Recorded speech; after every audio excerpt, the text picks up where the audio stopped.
حضرت سیدنا عیسیٰ علیہ السلام ایک سفر پر جا رہے تھے۔ راستے میں ان کو ایک شخص ملا۔ اس نے عرض کی، اے اللہ کے نبی، میں آپ کی صحبت میں رہ کر آپ علیہ السلام کی خدمت کرنا چاہتا ہوں اور علم شریعت حاصل کرنا چاہتا ہوں۔ بس آپ مجھے سفر کی اجازت عطا فرما دیجیے۔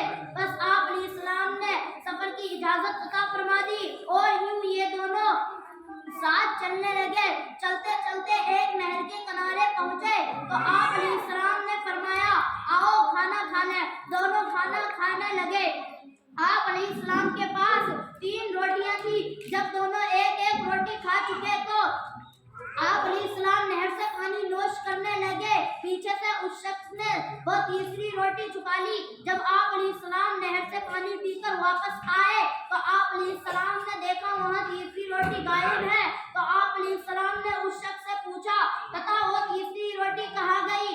اس نے جھوٹ بولتے ہوئے کہا، مجھے نہیں معلوم۔ آپ علیہ السلام خاموش رہے۔ پھر تھوڑی دیر بعد آپ علیہ السلام نے فرمایا، چلو آؤ آگے چلیں۔ دوران سفر آپ علیہ السلام نے ایک ہرنی کو اپنے 2 خوبصورت بچوں کے ساتھ کھڑے دیکھا۔ آپ علیہ السلام نے ہرنی کے ایک بچے کو اپنی طرف بلایا۔ آپ علیہ السلام کا ہرنی کا وہ بچہ آپ علیہ السلام کا حکم پاتے ہی فوراً حاضر خدمت ہو گیا۔ آپ علیہ السلام نے اسے ذبح کیا، بھونا اور دونوں نے مل کر اس کا گوشت کھایا۔ گوشت کھانے کے بعد ہڈیاں اس کی جمع کی۔ پھر آپ علیہ السلام نے فرمایا، تم بإذن اللہ یعنی اللہ عز و جل کے حکم سے کھڑا ہو جا۔ تو ہرنی کا وہ بچہ یکایک زندہ ہو گیا اور اپنی ماں کے پاس چلا گیا۔ آپ علیہ السلام نے اس شخص سے فرمایا، سچ سچ بتا وہ تیسری روٹی کہاں گئی؟ وہ شخص بولا، مجھے نہیں معلوم۔ چلتے چلتے آپ علیہ السلام ایک دریا پر پہنچ گئے۔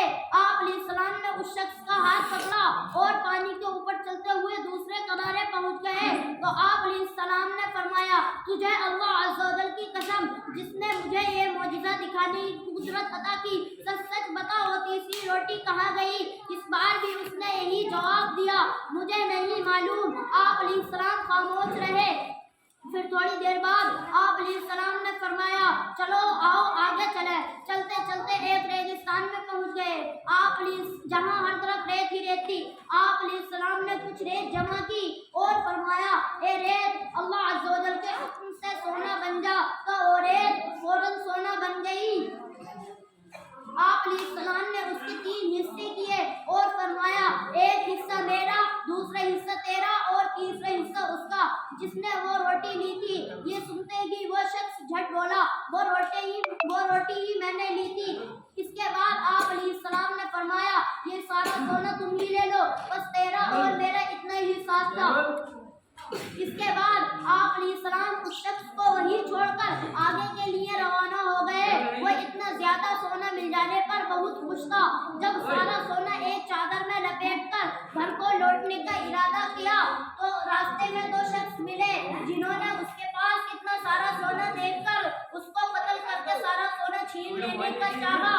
چنانچہ جب وہ دونوں شخص اس کو قتل کے ارادے سے آگے بڑھے تو وہ اپنی جان بچانے کی خاطر بولا، تم مجھے کیوں قتل کرنا چاہتے ہو؟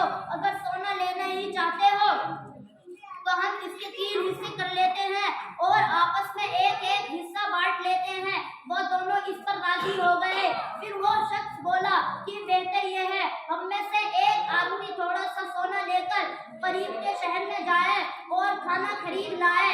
بس ان میں سے ایک آدمی شہر پہنچا، کھانا خرید کر واپس ہونے لگا تو اس نے سوچا کہ بہتر یہ ہے کہ میں کھانے میں زہر ملا دوں تاکہ وہ دونوں کھانا کھا کر مر جائیں اور سارا سونا میں ہی لے لوں۔ ادھر ان دونوں نے یہ سازش کی کہ جیسے وہ شخص کھانا لے کر آئے گا ہم دونوں اس پر پل پڑیں گے اور اس کو مار ڈالیں گے۔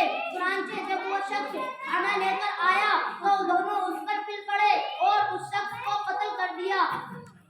اس کے بعد خوشی خوشی کھانا کھانے کے لیے بیٹھے تو زہر نے اپنا کام کر دکھایا اور وہ دونوں بھی تڑپ تڑپ کر ٹھنڈے ہو گئے اور سونا جھوکا تو پڑا رہا۔ پیارے مدنی منو، دیکھا کہ جھوٹ نے اور اس کو مال دنیا کی محبت نے برباد کر دیا۔ نہ تو اسے جھوٹ بول کر